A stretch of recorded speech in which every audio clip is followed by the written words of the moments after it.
Alors, chers frères et sœurs, est-ce que quand vous êtes en train de regarder un film, que quelqu'un rentre dans la pièce et vous dit « Ah oui, ce film, je le connais bien, d'ailleurs à la fin il va se passer ça », on est tout déçu. On se dit « ça y est, il m'a spoilé ma fin, voilà, je n'y ai plus d'intérêt à regarder le film ».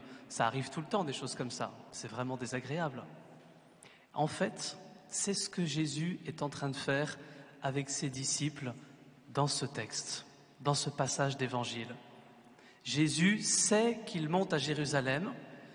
Il a dit à ses disciples qu'il allait y mourir, qu'il allait être crucifié, et ses disciples sont bouleversés parce qu'ils l'ont vu faire des miracles, ils l'ont vu rassembler des foules, ils l'ont vu multiplier les pains, ils l'ont vu ressusciter des morts. Alors quand Jésus leur dit « Je vais monter à Jérusalem pour être crucifié et mourir », mais les apôtres sont bouleversés, ils sont terrorisés.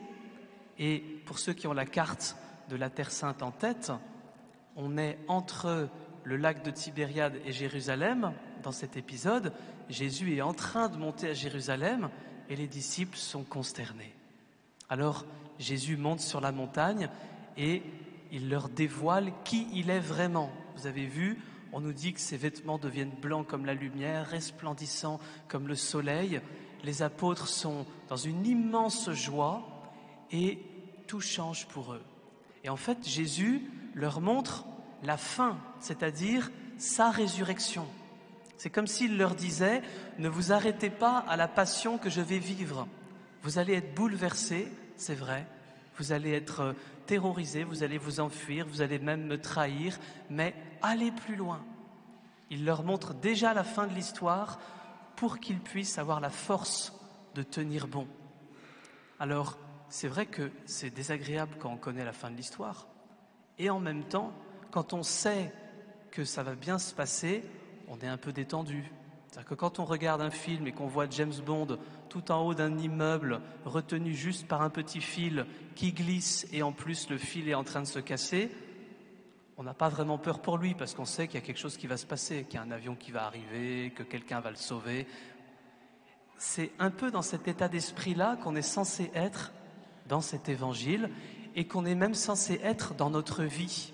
Parce que si Jésus montre ça à ses disciples, c'est aussi pour nous le montrer à nous. Les disciples, ici, sont terrorisés par ce qui va leur arriver. Mais j'ai écouté beaucoup de personnes ces 15 derniers jours qui vivent des choses très difficiles. Certains vivent la maladie, certains vivent le deuil, certains vivent des difficultés dans leur travail, certains vivent des épreuves familiales, etc., etc. Beaucoup parmi vous. Et donc aujourd'hui, ce que Jésus veut nous montrer, c'est la fin. Et il veut nous dire, peut-être qu'aujourd'hui vous êtes dans les épreuves et dans les difficultés, peut-être qu'aujourd'hui vous vivez des choses difficiles, que vous êtes dans les souffrances, mais je vous montre la fin de l'histoire pour que vous soyez dans la paix, pour que vous soyez remplis de courage. Et la fin de l'histoire, c'est la résurrection. C'est la résurrection de Jésus. Alors, qu'est-ce que la résurrection ? Il y a 3 choses qui nous sont dites dans ce texte aujourd'hui. On nous dit que Jésus a son corps transfiguré, rempli de lumière. Eh bien, frères et sœurs, nous le dirons tout à l'heure dans le « Je crois en Dieu », qu'en plus on va proclamer à nos frères et sœurs qui vont être baptisés à Pâques. Nous serons, nous aussi, transfigurés dans notre corps après cette vie.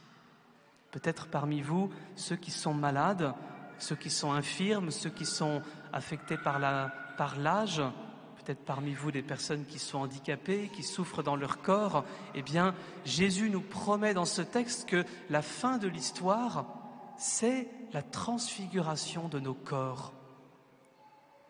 Deuxième chose importante, on voit que Pierre, Jacques et Jean, ils étaient bouleversés, ils étaient terrorisés, et là on voit que dans ce texte, ils sont remplis de joie. Ils sont parfaitement bien auprès du Seigneur.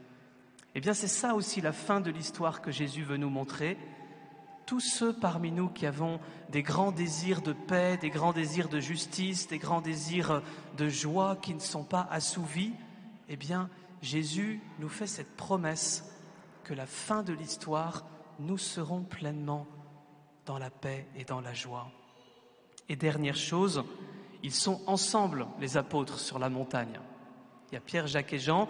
Même Pierre veut mettre une tente pour chacun, pour qu'ils puissent rester, pour qu'ils puissent demeurer ensemble.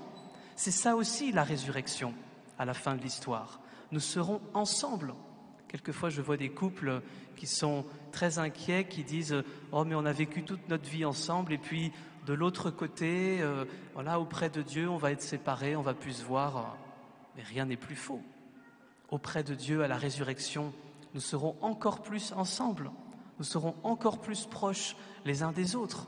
Et toutes nos rivalités, toutes nos rancœurs, toutes nos divisions entre amis, en famille, seront abolies.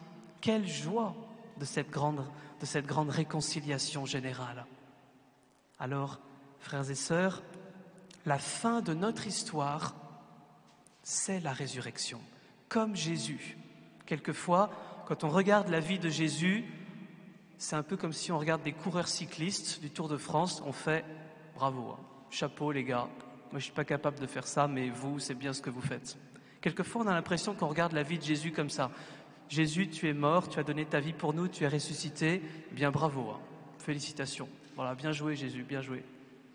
Est-ce que nous sommes conscients que nous allons vivre comme Jésus ?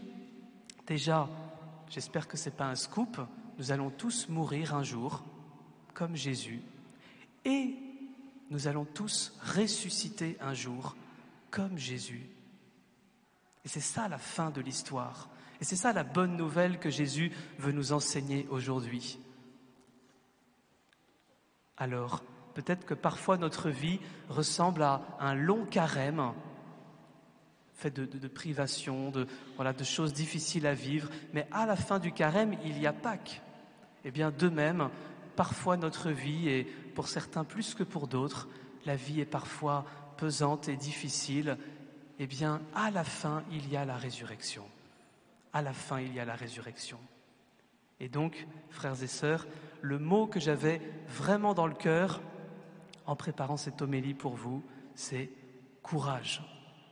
Courage à chacun, parce que le Seigneur nous promet un bel avenir, parce que le Seigneur nous promet d'être auprès de lui parfaitement heureux et réconciliés à la fin de l'histoire de l'humanité.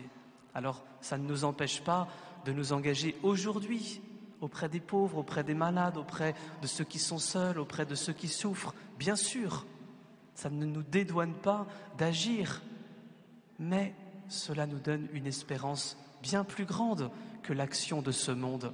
Sinon, nous pouvons toujours être déçus. Il y a toujours des malades qui ne sont pas visités, il y a toujours des pauvres qui ne sont pas nourris. Mais Dieu veut prendre soin de chacun. Alors, frères et sœurs, vraiment courage parmi vous, à ceux qui souffrent, à ceux qui sont seuls, à ceux qui peinent, à ceux qui sont tristes. La véritable fin de l'histoire, c'est la résurrection. C'est ce que Jésus montre à ses apôtres aujourd'hui. Alors c'est un acte de foi. Saint Paul, quand il parle dans sa lettre, à un moment donné, il dit « Si le Christ n'est pas ressuscité, notre foi ne sert à rien. » Alors, si nous croyons en la résurrection de Jésus, eh bien, tout change pour nous. Peut-être pas dans notre quotidien, mais dans notre perspective. Voilà, la fin de l'histoire que Jésus nous montre aujourd'hui est belle. Et donc, soyons au milieu de nos tribulations de ce monde, parfois, soyons dans la joie. Alors, frères et sœurs, prions, demandons au Seigneur pour nous-mêmes, pour nos proches, pour ceux pour qui nous prions, cette joie, ce courage de pouvoir avancer à travers les tribulations de notre vie, parce que Jésus nous fait cette promesse. Et Jésus est digne de confiance. Il nous fait cette promesse que la fin de notre histoire, c'est la résurrection.